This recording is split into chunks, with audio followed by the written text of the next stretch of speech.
Okay, today we're going to talk about BS defensive perimeters. Yeah, it's going to dabble a little bit into my personal work experience. Let's get started.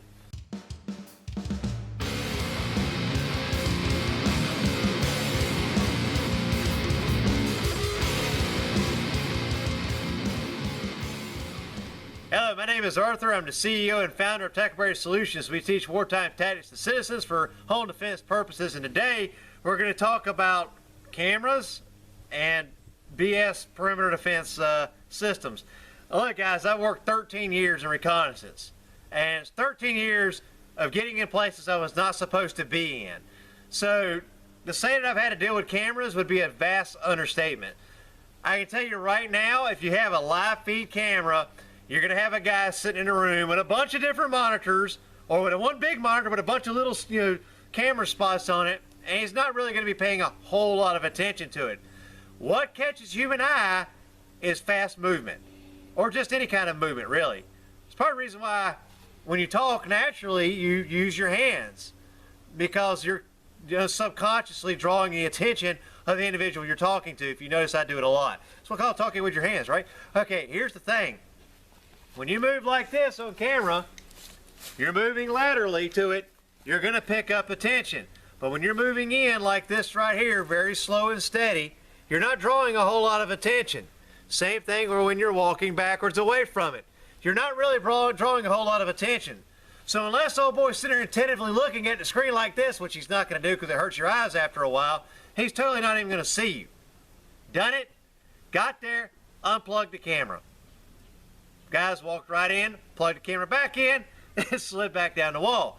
Now here's the better way to handle that. When the live feed camera, you'll know it because it won't have a motion sensor eye on it. You walk in, you unplug the camera, wait a few minutes, plug it back in, walk away. Walk in, unplug the camera, give it a few minutes, plug it back in. Do that for 2 or 3 days. They'll have guys come out there, they'll inspect the crap out of it, and they're like, I don't know, man, we can't find anything wrong. What's even better is when you can pretend to be the camera guy. Yeah, I'm here to check your camera. I heard you were having problems. Well, yeah, great. Let me take a look at it. I'm looking at your camera, but I'm also looking at your inside perimeter defense systems. How many dogs you have, how many handlers you got, what are the kind of weapon systems they carry, yada, yada, yada. I just reconned the whole place, and all I had to do was unplug your stupid camera to get in. Right? Beautiful. All right. Another thing is when that keeps happening for about a week and suddenly that camera goes offline and it stays off for, I don't know, 10 minutes and it comes back online and it goes off again for 10 minutes and it comes back online, guess what? They're not even going to freaking think anything of it. They're like, here goes that stupid camera again. Screw these guys. They already had people out here. They don't know what the problem is. Screw it. We need a new camera. Just tell them to bring us a new camera. Okay, it'll be tomorrow when it gets, okay, whatever. Well, here's the thing. What you just did in that 10 minutes time was got your whole team and equipment in and out. So by you sitting there and desensitizing them to losing the feed on that camera, you open the door to allow your whole team to jump right in and go over through the barrier and into the actual area unseen and unheard. Right? Stupid easy. Now, I've talked in other videos about how to deal with track dogs. Security dogs are no different. Conceal your smell, you'll be good to go, okay? And try not to move a whole lot real fast. What about motion sensors? Well, same thing with motion sensor cameras. Lateral movement, think of a deer camera. Lateral movement is what gets it to kick on. If you walk directly at it very slowly, it won't even ignite. It literally won't even cut on because it doesn't see you, right? And when you get within striking distance, move fast. Well, you get about from where I am now to the camera, it'll simply move fast. Just like that. I'm out of the view of the camera and I'm around behind it. What did it get a picture of? Nothing. It got a picture, but of nothing, right? Because I was already out of the camera's view by the time it went off. Again, going in and out, same thing. Right? Right. Okay. The other thing you can do is totally deactivate the camera. Same game. Cut it back on and skirt out. I did that also in several live operations where cartel members just set these things up around their outer perimeter, and I was able to walk right in, still do my reconnaissance, and walk right out, and it never got me on camera. Never saw anything. And when they did see the picture, it was just an empty picture. Like, what the heck? Well, maybe a bird flew by or something. We get that crap all the time. Just ignore it. Because they do. You get it all the time. Think of a deer camera. How many times have you got a picture and there's nothing there because some bird flew in front of the camera, right? Okay. So another defensive perimeter that's a piece of crap is an actual wall. The reason is you can't see through the wall. You can't tell when somebody's approaching the wall. Oh, but I've got cameras. Well, I just told you how the feed those. Matter of fact, the one that I did, it had a live feed camera. Guess what it was mounted on? A wall. I literally walked right up underneath it, pulled myself up, unplugged the blame thing, plugged it back in, and lowered myself down. And that 10 minutes time gap that they had, that was because they had 5 other dudes throwing packs and sniper rifles and all kinds of crap up. I was just sitting on the dang wall. They were throwing it up and throwing it down to the guy on the other side for under 10 minutes, but give or take 10 minutes, right? Okay. So the wall prevented them from being able to actually see us making our approach. There's a little trick to covering going over a wall that you'll learn in infantry tactics. It's when you go over the wall, you lay down and crawl over it like this, because you don't skyline yourself and present a silhouette as you're trying to go over the wall. You just lay and roll over the thing, right? Okay, too simple. Well, you do exactly the same thing on that wall. You just lay down on it, reach right over and unplug that camera, right? Exactly what I did.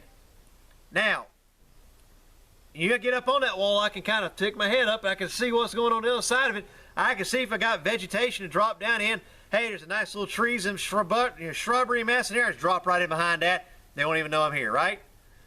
It's too easy to pick myself up and go over a wall, and I'm not going to get in a whole lot. Even if there's wire and barbed wire at the top of it, I can still throw a floor mat or something over it and go over that. It ain't great, but I can do it. A barbed wire fence, on the other hand, or even a field fence or something like that, a little bit more of a nightmare. Because A, if I'm trying to assault the objective, I bet it's going to be a minute to get through that. I might as well just plow it with a truck. B, if I'm trying to sneak my way in, the chances of my clothing getting snagged on that and leaving a couple fibers are really high. And if I find a fiber, guess what I can find now? Oh, track dog. Come here, baby. Here's your scent. Find that. Seek. Boom. I'm on your trail now. Because I got your smell. Not of you, but of your clothes. Right? Now I know right where you went. And if you're like me and you teach your dog to hunt, instead of always giving him an article of clothing to track with, they're actually looking, they're smelling. Where's the human? Went that way. All you got to do is give them a start point. Bam, they're off running. Okay. So going through wire is a little bit more difficult than going over a wall. Plus, your sentries can see me coming. So if that wire is out in the open, so because you've pushed all the woods back, which you're going to want to do anyways with a wire because you don't want a tree falling over it or something like that because due to a windstorm. You push the wood line back a good little bit, and you got this nice open area. Now you got 3 layers of wire there. I ain't even going to try that. No hell. Because when I'm trying to go through that wire, I'm going to get lit up. Because I'm going to get snagged, I'm going to get hung up, and I'm not going through it fast. I mean, just a simple 4-strand of barbed wire for your first layer and 8-strand barbed wire for your second, and field fence. Guess what? The field fence stops the kids and the dogs from getting out. The 8-strand wire actually is going to be very difficult to get through, and especially if you electrify every other wire. Then you'll hear me sing, and now I'm caught between 2 wires. I got 8 feet to play with. The only thing I can do is run this way or that way, and eventually I'm going to get shot anyways. Plus, there's going to be more wire all along every 100 yards. We made you a little box. Now I'm in a box, and I have nowhere to freaking go, right? I got to go back through the 4 strands of barbed wire while I'm getting shot at by a sentry. So a better perimeter defense system, a ballin' perimeter defense system, would actually be a large moat dug around with a 4-strand barbed wire fence, an 8-strand barbed wire electrified fence, and then a daggone field fence, and then finally put up your nice wall to prevent them from seeing in. But when you do that, you got to put up cameras around that and put up all your sentry guards around that too. Here's the thing about that. If your camera has a standoff and there's a fence that I have to go through to get to that camera, well, guess what I'm not going to do? Walk up to it so slow that it won't see me coming. Because I have to stop and cross through that fence. If I got to stop and go through that 4 strands of barbed wire, well, you think this motion here is going to get seen on camera? Yeah, it's gonna activate the motion sensor on the camera. It's gonna pick it up because what I do, started moving laterally, trying to get myself through the fence. And guess what? If I cut that wire, you're gonna know exactly where I came in at. And if you got guards walking the perimeter, especially with their dogs, what are they gonna come up on? Crap. We've been breached. Hey, we've been breached. We've been breached. So call out QRF now. I just gave it up that I'm there. And it's just a matter of time. They can sweep the whole inside. Nobody's here. Great. Okay, I got tracks leading that way. Bring the search team. Let's go. We're going to run this guy down and shoot him. That's why recon guys will not cut the wire. Real recon guys will not cut the wire because it's a giveaway. So a fence is a fantastic idea, but remember, if you're going to put up cameras, have that fence so there's a standoff of about 10 feet. That way, the camera will actually pick them up.